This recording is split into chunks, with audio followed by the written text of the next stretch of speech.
Today is gonna be a long day. Fuck it up, sis. Say a prayer for me. Hey guys, do you have bacon in my teeth? Hey guys, welcome back to my channel. I'm Amarisbrianna. If you haven't been here before, make sure you subscribe to my channel. Give this video a thumbs up if you enjoyed it, and hang out for a while. Today I'm going to be talking about the Juvia'S Place, the I Am Magic Velvet Matte Foundation. I gave a lot of information. Typically I like to do it in the beginning so you know what's going to be happening, but I did it throughout the video so I'm not going to repeat myself twice. So if you want to find out more about this foundation and see if it's a good fit for you, keep on watching. So I'm going to start by priming my face with the Pure 4-in-1 Correcting Primer. Nice and hydrating. This is a matte foundation. I do like to hydrate the face pretty well before I use anything matte. I prepped my skin with the Clinique No. 2 Clarifying Lotion, the Algenist Serum, and the Purity Made Simple Moisturizer. Of course, I'm gonna color correct with my MAC Red Ruby Woo lipstick. I just feel like it color corrects better than any other color corrector I've ever used. So this is the bottle. I like the packaging. I think the color is really pretty. You get 1 ounce for $20, which to me isn't awful. This is a full coverage foundation. So if you're someone that doesn't like full, probably not gonna like this. I think it comes in 40 shades. Okay, it comes in 42 colors. And personally, from playing with them in store, I think that the lighter shades are extremely golden. I personally don't think they catered to the lighter folks that well. I think they could have done better with the lighter shades, their undertones. The ingredients are not good. There are 10 different silicones in this foundation. 10. If you watched my last video on the Tarte Found Sealer, I talked about dimethicone, and dimethicone is non-comedogenic. However, dimethicone locks in not only moisture, but bacteria. So if you are someone that is breakout prone, I would not get into this foundation. If you want to try it, by all means, fuck it up, sis, but you gonna really fuck it up. You gonna fuck your skin up. So I would not get this if I were you, because you're already producing bacteria from your breakout and then you're gonna lock it in. That is some risky ass business. I will say I do not like that it's in a tube, because I need some kind of portion control. So if you squirt too much out, you can't put it back in the bottle. So make sure you only take a hair out. I start out with about that much. I have the shade Savannah 440, and this oxidizes. I'm glad that it's a little too light because it gets darker as it sits on the skin. I'm just gonna dot that on. It says to apply with a brush or a beauty blender or a beauty sponge, which is what I'm gonna do. This shit, it gets dark. You don't need a lot, so don't get carried away. See how much that covered, those 3 little dots? I don't think it's my perfect shade, but I don't like it enough to exchange it for one that matches me better. It's not that serious. This isn't a foundation that I would wear on the daily because of the ingredients. I do not want that on my face every day. That does not sound like a good idea. As you know, I sleep in almost every foundation, sometimes intentionally, sometimes not. I slept in this unintentionally and it broke me out. Do not do that. So it does cover, but it's all those ingredients. So I've been wearing this for on and off for about a month now, and I will say it does make me pretty oily, and I think that's due to all the dimethicone in it. If you use too much, just like any other foundation, but I feel sometimes you can correct it with this. If you use too much, it's really easy to look very cakey and just almost heavy, if that makes sense. Do you feel I look a little red? I don't know if it's my camera, because I don't look that red in person. It's a little dark, but I don't look red like that. I gotta cut this little thing off. I got at Forever 21. I just want to be a cat so bad. So as you can see, it is full coverage. I probably could touch up around here or some dark spots. And of course, I pick the day that I'm dehydrated as hell to record a video. I always do. I started doing the keto diet and I haven't been drinking as much water as I should, and my skin is looking a little thirsty. So it is a velvety matte foundation. My bad, I said matte. It has a little bit of a shine to it, but I also hydrate my skin really well. I'm gonna use my favorite concealer, the Shape Tape. I'm using Tan Sand in medium. With this foundation though, I think I'm just gonna use the Tan Sand because it is a little bit dark. So this actually does the job on its own. So I need to vent because I need to. Recently, my ex reached out to me. He texted me like, hi, or hey. I was like, hi. He's like, I want to kill myself. And I'm like, okay, like, why? Like, what's wrong? And like, instantly, I knew that it had to have been because like of a girl. And I don't know why. I just like felt it like deep. And ever since I like got into crystals and I talked to like a spiritual healer, my intuition is pretty spot on. Like, I'll have dreams about things and they will be real. It might not be exactly how my dream went, but like the people involved are typically real. You know what? I'm gonna add a little bit of the medium because I want it to be a little bit brighter. And I'm like, you know, I haven't talked to him in 3 weeks because he only pops up when he needs something. I unblocked him on the 3rd. He contacted me on the 4th. I told my friend April we were out for her birthday and I was like, you know, I feel like Chris is gonna contact me. I feel like something's not right. So I'm gonna unblock him because I truly thought maybe something like happened to him. Something happened to him, but nothing that I should be concerned about. But like, I don't know. I'm a Virgo and we like to take care of people whether they've done wrong to us or not. So anyway, I'm like, I'm gonna unblock him just in case like something happened. So I unblock him. The next day, so the 4th of July, he contacts me talking about he wants to kill himself or whatever. And I'm like, you know, like what's going on? And he's like, can I call you? I'm like, yeah. So he calls me and he was at work, so he really couldn't talk too much. He's like, let me call you back. You know, the phones are going off the hook. I'm like, okay. I text him and I said, hey, let's have a friendly conversation. Like you and I are friends, which I wouldn't even call him a friend. He's never been a friend. He hasn't been a friend to me in 1.5 years. So let's not call him a friend. We won't give him that kind of credit. I was like, you know, just talk to me, you know, is this about a girl? He's like, yes. And I knew it. And it's crazy that someone that I have helped through everything has the audacity to contact me to cry about a girl. Absolutely not. I'm just like, what is going on? Like, why do you think it's okay to contact me to talk about a girl? Like, him and I had a very toxic relationship because he is a drug addict. He's addicted to painkillers. And when I met him, I didn't know this. And it came out later on and I'm like, okay, like it's not too late to fix it. Like we can get you the help that you need. Turns out it had been a habit for years prior to me. You know, me thinking that I can fix everybody, I stuck around. I was never able to fix it. And I never will be able to fix it. He put me through hell, absolute hell. I can't blame everything on him because I put myself in that situation. I could have pulled myself out. But when you care about someone and you know you want good for them, it's almost like a challenge and you don't give up. My advice to you, if you're seeing someone that is on drugs, or if you have a family member, or if there's anybody in your life that is on drugs, there is nothing that you can do.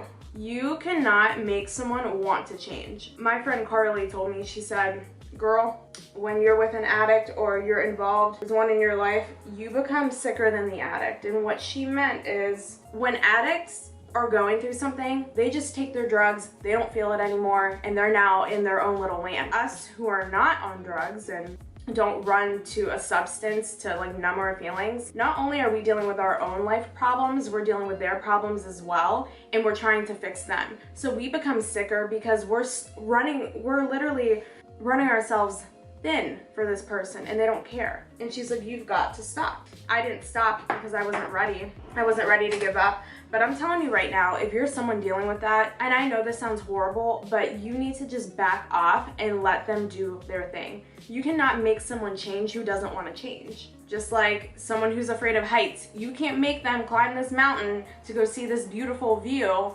They don't like freaking heights. So, you know, they're either gonna work up to it so that they can see this beautiful view one day, or they're not. You can't put all of your time and your energy into someone just because you love them. It's fucking sad. It's sad as shit to see somebody that you care about literally just like, ugh. Like no feeling at all. But you can't live your life like that. You cannot live your life trying to fix somebody else. So I was just completely just insulted that after everything I've tried to do for him, our relationship failed because he's an addict, that you have the nerve to cry about another girl.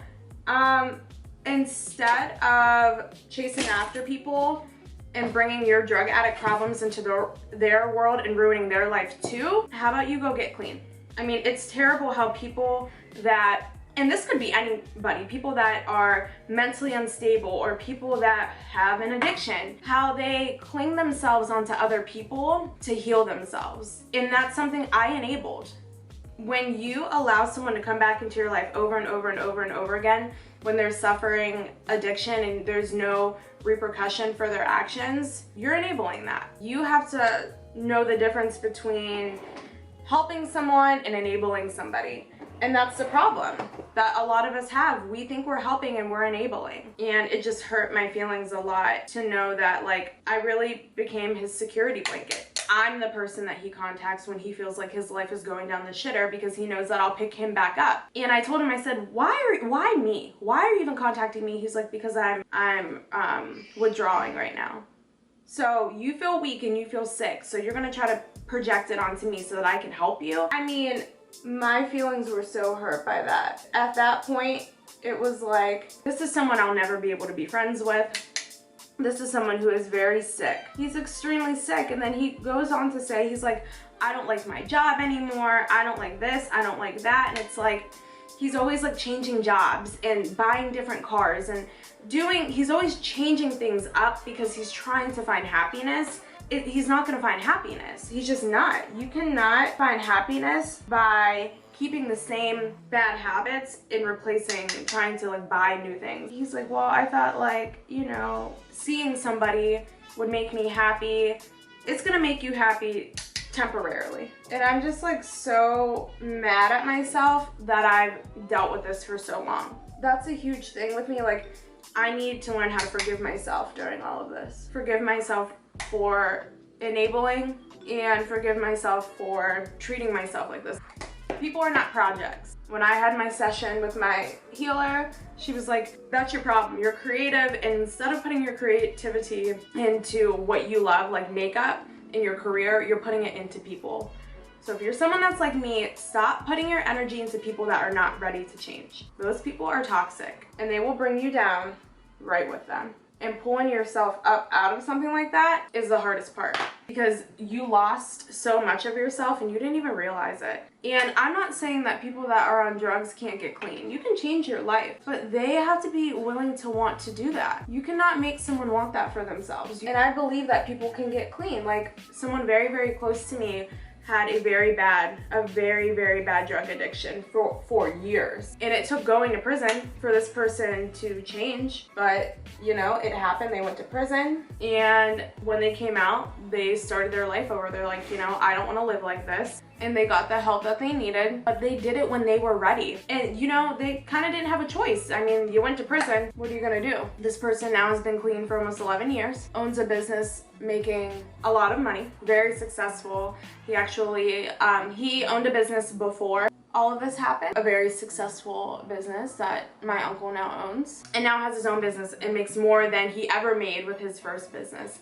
And that person is my dad. He definitely got a lot closer to God during all of this, and I think that's what saved him, honestly. I don't care if you're religious or not. I don't care if you believe in God, the universe, whatever you believe in, but God was the answer for my dad, and he was able to get clean. So I believe that people can get clean, but they have to do it when they want to do it. Stop pushing whoever it is in your life to do better, because all you're doing is overwhelming them, because they're like, okay, I'm not what this person wants me to be. I feel pressured, I feel suffocated, I feel scared, and then they run to drugs to release that, because they're like, oh, okay, we're good. He always felt overwhelmed by my energy. I was contributing to it, because when he would tell me to back off and be like, okay, Amaris, like, I can't do it, I'd be like, you need to get clean and you need to do this. You're not doing anything to get better.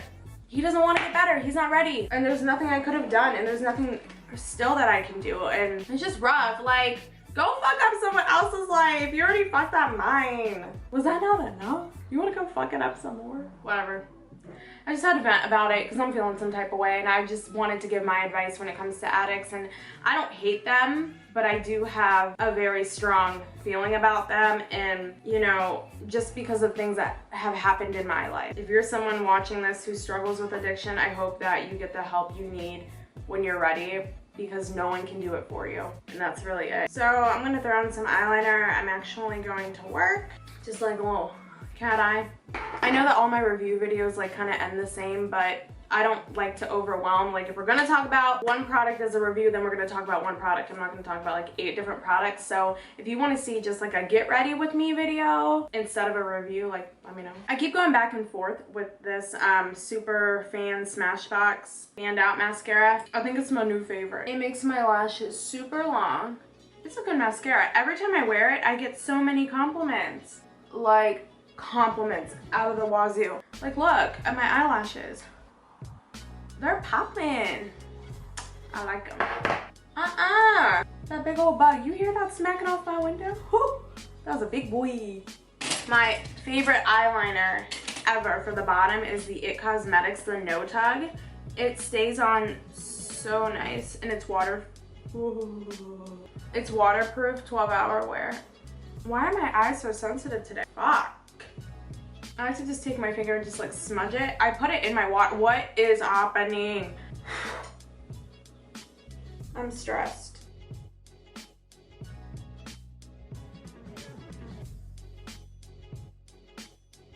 So this Gilded Honey, it used to be my favorite highlighter in the whole wide world. But like, I don't know, it's a little dusty. Maybe it's because it's old and I'm not in love with it. Like I like the color. It's just, she a little dusty. See, like the color, I don't know. It's just not doing it for me. Feeling a little bit dry, so I'm gonna put my Hangover RX spray. It's my favorite. Why do I always do this to myself? I eat it when I record. Like, I'm too like quick to start talking after I spray it, because like normally when I spray it, I don't talk after. Oh, not taste like coconuts. I'm pissed. You know, I'm feeling a little extra today. We're not gonna be extra with the lashes. I'm gonna take the Midnight Cowboy glitter liner from Urban and just, oh, I got a fat ass eye goober in there.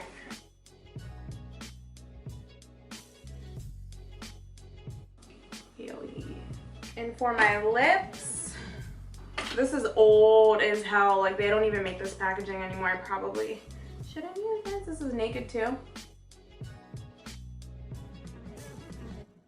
With some NARS Unlaced. So I gotta get to work. That's all for today.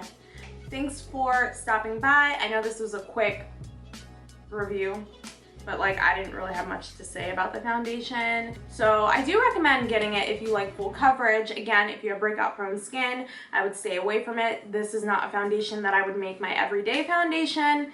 Maybe 1 to 2 times per week. I wouldn't wear it more than that just because the ingredients are not very great for the skin. Also, ooh, I want to bring up, hold on, I got receipts.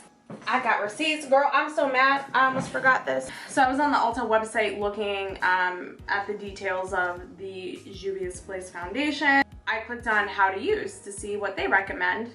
So they say a wet beauty sponge or synthetic makeup brush. Wait for it. Please read the ingredient list on the packaging of your product to be sure that the ingredients are appropriate for your personal use. Why did you have to warn me about that? Like, that makes me think there is some bullshit in this foundation if you have to warn. So I thought maybe it's just like a new thing they're doing. I looked up 3 different foundations. So the Urban Decay, the All Nighter, Maybelline Fit Me, and another one, I don't know which one this is, but none of them have a warning to check the ingredients before you use it. So to me, that's like a red flag, like, what you got in there? So I definitely recommend taking the time. I mean, I wasn't gonna do all that, but take the time to look at the ingredient list and see what's going on in there, because I don't trust it. That made me like kind of weary. I'm like, why you gotta warn me about it? You know what I'm saying? But do what you do. I hope you enjoyed. Subscribe. Follow me on Instagram, Amarisbrianna. Leave some comments down below what you think about this foundation, or if you want to see a get ready with me instead of a review. Thanks for watching, and I'll see you guys soon.